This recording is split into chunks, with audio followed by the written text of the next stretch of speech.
Excerpt from Satirical History of New Jersey. New all-too-true blue alternative state histories. 1776. Washington crosses the Rubicon. On a lark, gorgeous Georgie Porgy Washington crossed the Rubicon in the winter of 1776. He knew once he did this he could not turn back, because the river was turning to ice, and would have been too slippery to make the attempt. 1778. Battle of Monmouth. During the heat of the Revolutionary slugfest, the Battle of Monmouth, to be more specific, Molly Pitcher pitched in to clean the cannon ramrod thingies. They are like giant pipe stem cleaners, she said, and she was used to cleaning her husband's pipe for him and so knew exactly what to do. Pitcher was embarrassed that her husband continued to use a ramrod thingy that hadn't been sanitized for weeks and took matters into her own hands. The other soldiers called her a fuss budget, but there was no stopping her. This picture of Pitcher, drawn by the little drummer boy, was found on the back of the original Declaration of Independence. 1787. Statehood. New Jersey became a state in 1787 and remains the only state named for bovines. Texas once considered changing its name to Foghorn Longhorn, but that measure was narrowly defeated by obstructionists and traditionalists. Besides beeves, New Jerseyites really like their baseball and are proud of their heritage in that line. In 1790, they became the first state to sign a prospect by the name of Bill O'Wright to a Major League Futures contract. 1791. Hamilton builds first industrial city in Patterson. Basically forgotten nowadays, Alexander Hamilton was pretty darn famous back in the late 18th century. This was primarily due to his being a member of the pop combo Hamilton, Joe Frank, and Reynolds Rap. They had hit songs that even frosted wig-wearing dour old sourpusses such as John Adams would dance to, such as Don't Pull Your Gun and Falling in the Hudson. This Hamilton fella eventually fell out of favor with the fickle, hip crowd when his hair fell out, and so turned his attention to getting rich by building factories. In fact, Hamilton built the first industrial city in New Jersey in 1791, naming it Patterson.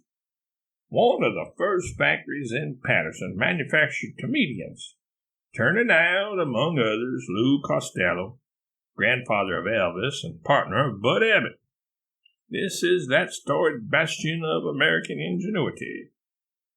If you borrow a high-powered telescope from your friendly neighborhood astronomer, you might be able to make out Lou Costello looking forlornly out of one of the windows, shirking his work as usual. 1804.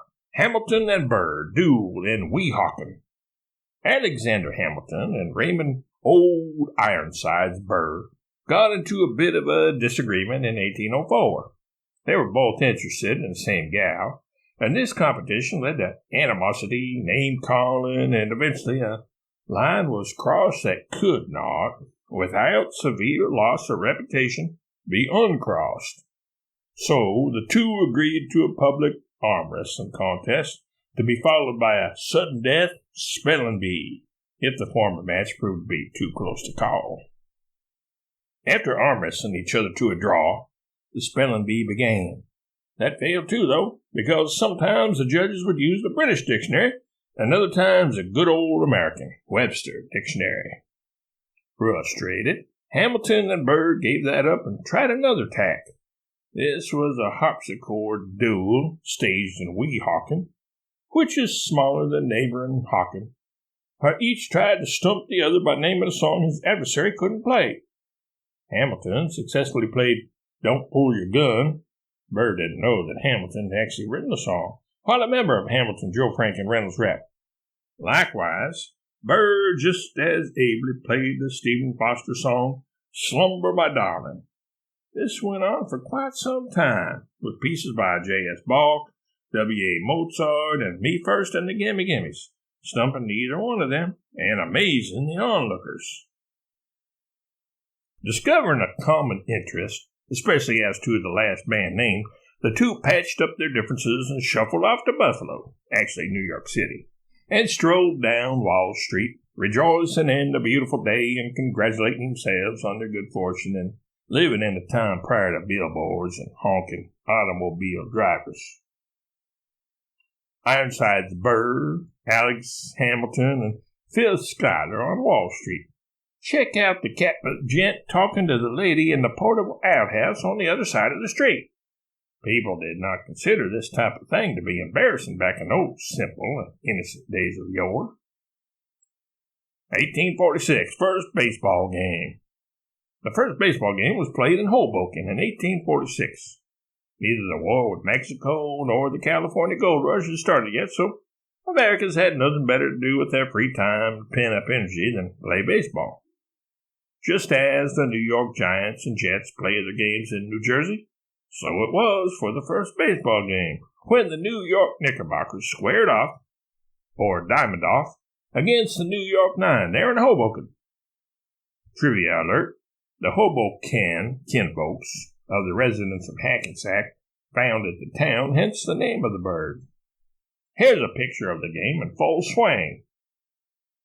The outlook wasn't brilliant for the New York Nine that day. 1858. Hadrosaurus fossil found. In 1858, a Hadrosaurus fossil was found in New Jersey, which touched off the modern pseudoscience of paleontology. Paleontology is the study of looking for and misidentifying dinosaur fossils. This was not just a jawbone or a bit of a horn or something, but a nearly complete skeleton of this old guy that they found. Based on the dinosaur skeleton, a diorama was created, fancifully showing these critters growling and snarling and snapping at each other. The Hadrosaurus is the official New Jersey state dinosaur. The name often comes too late to be enjoyed by the subject. 1877, phonograph invented. Colloquially known as a record player, the first 10-foil phonograph was invented in 1877 by Thomas Edison, who was himself known as the Wizard of Menlo Park. Thomas didn't stop with that contraption and rest on his laurel bushes, presuming he even had any. In his hectic life, Edison received 1,093 patents. That's an average of one per day for 3 years, or one per year for 1,093 years, or one per century for 109,300 years, or one for every 238 miles between the Earth and the Moon, or, never mind. Edison is also known for the surprising candor of his admission aphorism. Genius is 1% perspiration and 99% stealing other people's ideas. Here's Edison, recording his own voice to prove that his device really works. Some critics have maligned it, calling it a phonograph. Fuzzy Wuzzy was a bear. Fuzzy Wuzzy had no hair. Fuzzy Wuzzy wasn't very fuzzy. Now, what's the next part? Oh, yeah. Was he? Answer me. Oh, never mind.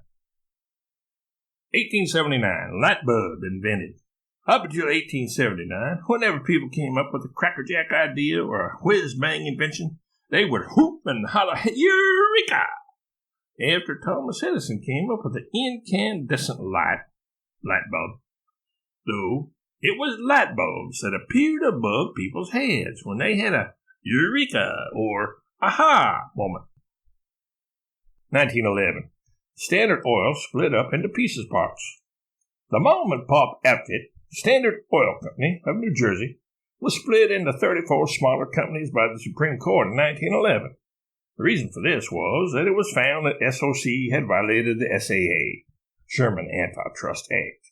In layman's terms, what this means is that polite or civil war veteran and Appalachian trail hiker William Tecumseh Sherman had been playing Monopoly with Henry Huddleston Rogers and the Rockefeller boys, the head honchos of SOC, and he didn't trust them. He thought they cheated. It was an antitrust that he felt toward them. Or maybe it wasn't Billy Sherman after all. It could have been the Sherman who used to hang out with Mr. Peabody. I'm not sure. You could look it up. 1937, Hindenburg.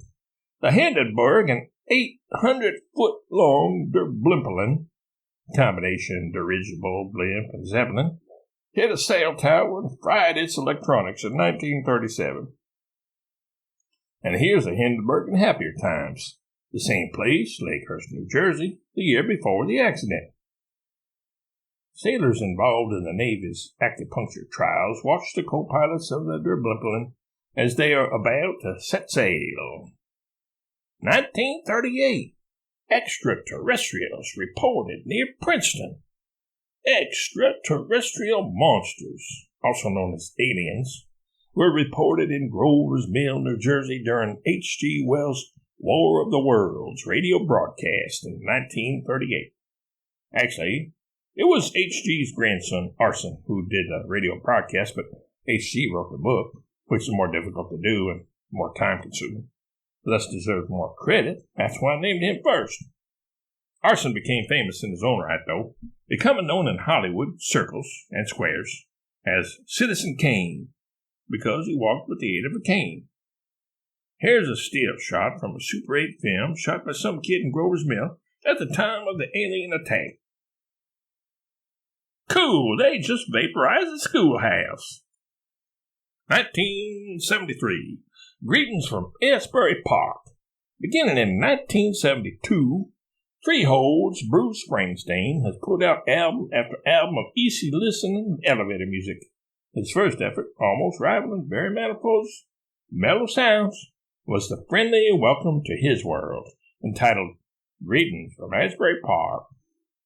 Produced by Steve Jobs and Jim Croce, the album contains such lullabies as Blinded by the Light, covered by Woman Fred Woman's Earth, Wind, and Fire Band, hitting the top 1,000. Growing Up. Does this bush stop at 82nd Street? For you, Spirit in the Night. And It's Hard to Be a Saint in the City.